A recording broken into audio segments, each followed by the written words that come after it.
Hello friends, welcome to English with JP sir. और इस video में मैं आपको एक मोरल स्टोरी के थ्रू इंग्लिश सिखाऊंगा।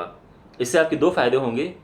आपको इंग्लिश की इंग्लिश आएगी और दूसरा एक बहुत ही अच्छी स्टोरी आपको सुनने को मिलेगी एक मोरल के साथ। ये बहुत फेमस स्टोरी है द किंग्स पेंटिंग। और मैं इंटरनेट पे सर्च किया, वहाँ मुझे ये स्टोरी मिली, तो मैंने वहाँ से निकाल के कुछ ग्रामेटिकल मिस्टेक उसमें थी उनको करेक्ट करके और आपके सामने प्रेजेंट किया है। तो मैंने अपनी तरफ से कोई स्टोरी लिखी नहीं है, तो बस केवल आप लोगों को इंग्लिश सिखाने के पर्पज़ से मैंने ये लिया है। तो इससे आपके फ़ायदे क्या होंगे? फर्स्ट ऑफ ऑल, जो इसमें डिफ़िकल्ट वर्ड्स हैं वो आप नोट करना और उनकी प्रैक्टिस करना। दूसरा, इसमें आप सेंटेंसेस लर्न कर सकते हैं, बिल्कुल रट सकते हैं। फॉर एग्जाम्पल, आप पहली लाइन देखो, once upon a time there was a kingdom, यानी एक टाइम पर एक किंगडम था, किसी समय एक किंगडम था। तो ये लाइन बहुत ज़्यादा फेमस लाइन है, बहुत जगह इस्तेमाल होती है। Once upon a time there was a village, once upon a time there was a farmer, once upon a time there was a jungle. तो इस तरह से ये लाइन बहुत जगह यूज़ होती है, तो आप इसको रट सकते हैं। और अगर कुछ लिखना हो स्टोरीज में तो वहाँ पे आप यूज़ कर सकते हैं। इसी तरह से बहुत सारी लाइन्स आपको मिलेंगी जो बिल्कुल दे आर वर्थ मेमोराइजिंग। दूसरा, आप at the end of the story, जब मैं इसको फिनिश कर दूं, आप सारे इसके स्क्रीनशॉट लेके और इनको आप पूरी स्टोरी स्टार्टिंग से लेके एंड तक उसको पूरा रटना, आप एक साथ में इन वन गो, और उसको प्रैक्टिस करना बार बार बोलने की। इससे फायदे देखो, अगर आप रटने में अच्छे हैं तो करना, अदरवाइज अगर नहीं आप कर पाते हैं तो it's okay. But if you are good at memorising तो आप इसको रट के और फिर आप इसको बार बार बोल के उसकी प्रैक्टिस करना। अंडरस्टैंड? उससे क्या होगा कि आपकी फ्लुएंसी इंप्रूव होगी डेफिनेटली। और दूसरा, जब आप इसको पढ़ोगे रटोगे तो आपकी बहुत सारी लाइंस आपको रट जाएंगी जो कि स्पीकिंग में आप यूज़ कर सकते हैं। Okay, so let's start. तो कहानी पढ़ते हैं, the king's painting. Once upon a time there was a kingdom, किसी समय एक राज्य था। The king there had only one leg and one eye, वहाँ जो राजा थे उनकी केवल एक टांग और एक आंख थी। But he was very intelligent and kind, लेकिन वो बहुत ही समझदार और दयालु थे। Everyone in his kingdom lived a happy and healthy life because of their king, राजा की वजह से उनके राज्य में हर कोई एक खुश और स्वस्थ जीवन बिताता था, happy and healthy life lead करता था। One day the king was walking through the palace hallway, एक दिन राजा अपने महल के हॉलवे में वॉक कर रहे थे। And saw the portrait of his ancestors, और अपने पूर्वजों के चित्रों को देखा। एंसेस्टर मतलब पूर्वज, पोर्ट्रेट मतलब जो उनके चित्र बने थे उन्हें देखा। ही थॉट दैट, उसने सोचा कि one day his children would walk in the same hallway, एक दिन उसके बच्चे सेम हॉलवे में वॉक करेंगे।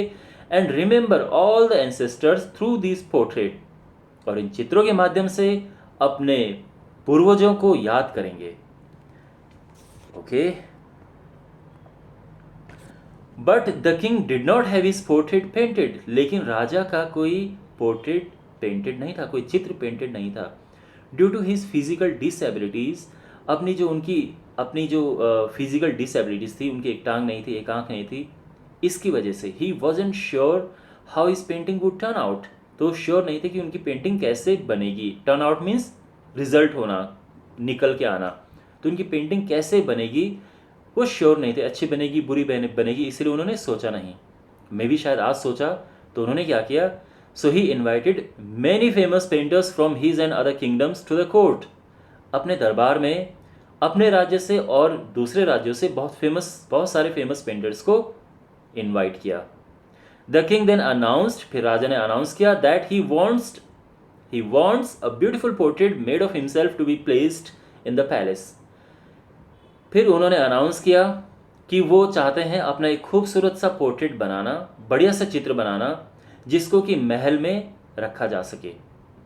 और जिन्हें महल में रखना है, प्लेस रखना, पैलेस महल, ध्यान रखना spelling, pronunciation, meaning.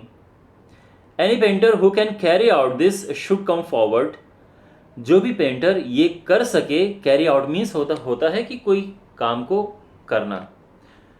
Who can carry out this should come forward, आगे आए। ही विल बी रिवॉर्डेड, उनको रिवॉर्ड दिया जाएगा, रिवॉर्ड किया जाएगा based on how the painting turns up, painting कैसे बन के आती है उस पर आधारित, उस पे बेस्ड, उसको देख के उनको रिवॉर्ड दिया जाएगा। ऑलराइट, फिर क्या होता है? All the painters began to think, अब सभी पेंटर्स ने सोचना शुरू किया। द किंग, अब ये सोच रहे हैं, the king only has one leg and one eye, जो राजा है उनकी केवल एक टांग है और एक आंख है। How can his picture be made very beautiful, उनकी जो पिक्चर है वो ब्यूटीफुल कैसे बन सकती है? इट इज़ नॉट पॉसिबल, ये पॉसिबल ही नहीं है। And if picture does not turn out to look beautiful, और अगर पिक्चर ब्यूटीफुल नहीं बन के आती है, नहीं बनती है, then the king will get angry, तो राजा फिर बहुत गुस्सा होंगे, एंड पनिश देम, और उनको पनिश करेंगे। So one by one all started to make excuses, तो वन बाय वन हर किसी ने बहाने बनाने शुरू कर दिए। And politely decline to make a painting of the king, और राजा की पेंटिंग को बनाने से पोलाइटली, विनम्रता पूर्वक, डिक्लाइन यानी मना करना उन्होंने शुरू कर दिया। तो देखो, पोलाइटली डिक्लाइन बहुत अच्छा सेंटेंस है, फ्रेज है, आप इसको रट लो। किसी चीज़ को आप विनम्रता पूर्वक पोलाइटली मना कर रहे हो कि नहीं, सॉरी, थैंक यू, तो ये होता है पोलाइटली डिक्लाइन करना। तो okay, keep this in mind. अच्छा, but suddenly one painter raised his hand, तो अचानक से एक पेंटर ने अपना हाथ उठाया, एंड सेड, और कहा, I will make a very beautiful portrait of you which you will surely like, मैं तुम्हारा एक बहुत ही ब्यूटीफुल, बहुत ही खूबसूरत चित्र बनाऊंगा जो तुम्हें बहुत पसंद आएगा। द किंग बिकेम हैप्पी, राजा खुश हुआ, हियरिंग दैट, ये सुनकर। And other painters got curious, और जो बाकी पेंटर्स है वो क्यूरियस यानी उत्सुक हो गए कि ऐसे कैसे पॉसिबल है। The king gave him the permission and painter started drawing the portrait, राजा ने उसको अनुमति दी और जो पेंटर है उसने चित्र बनाना शुरू कर दिया। Then he filled the drawing with paints, उसके बाद उसने जो ड्राइंग है उसको कलर से भरना शुरू कर दिया, पेंट से भरना। Finally after taking a long time, और काफी सारा टाइम लेने के बाद, he said that the portrait was ready, और उसने कहा कि पोर्ट्रेट तैयार है।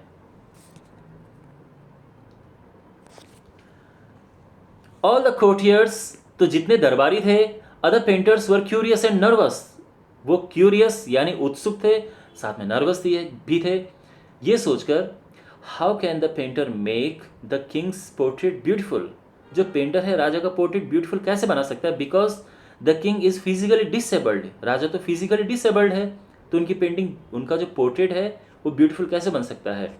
What if the king didn't like the painting and gets angry, क्या होगा कि अगर राजा को पेंटिंग पसंद नहीं आएगी और गुस्सा हो जाएंगे? But when the painter presented the portrait, लेकिन जैसे ही पेंटर ने जो चित्र है वो प्रेजेंट किया, everyone in the court including the king left stunned, हर कोई कोर्ट में राजा के साथ हर कोई बिल्कुल शॉक्ड हो गया, भौचक्का रह गया। ओके, अच्छा, क्या था उसमें?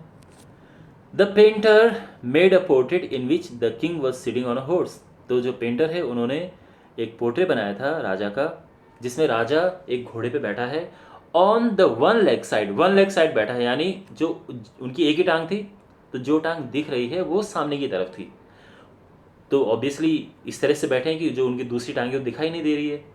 Holding his bow and aiming the arrow with his one I closed, तो जो धनुष है और एरो उसको होल्ड करके वो एम कर रहे हैं, निशाना लगा रहे हैं, एक आंख बंद करके।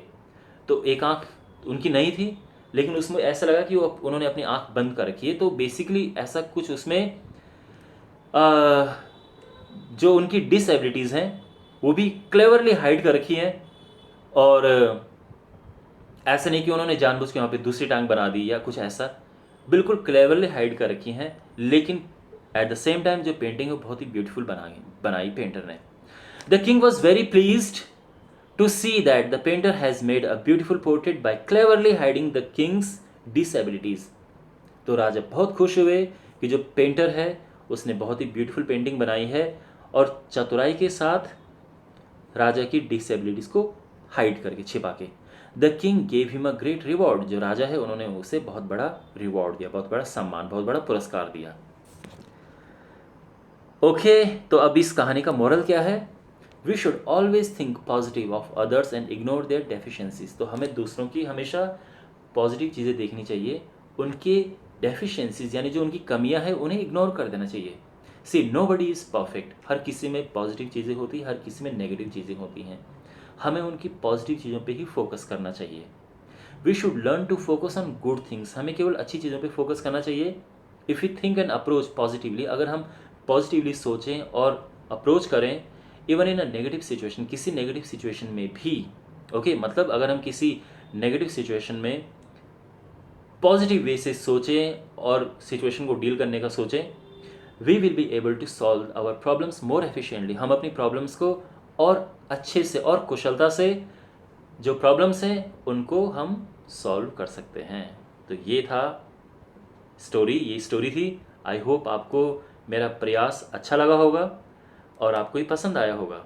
आई tried something new and I hope you appreciate this. अगर आपको अच्छा लगा है, do subscribe to the channel, share this video with your friends, and do like the video, okay? And I'll see you in the next video. Till then, take care, God bless you, and think positive.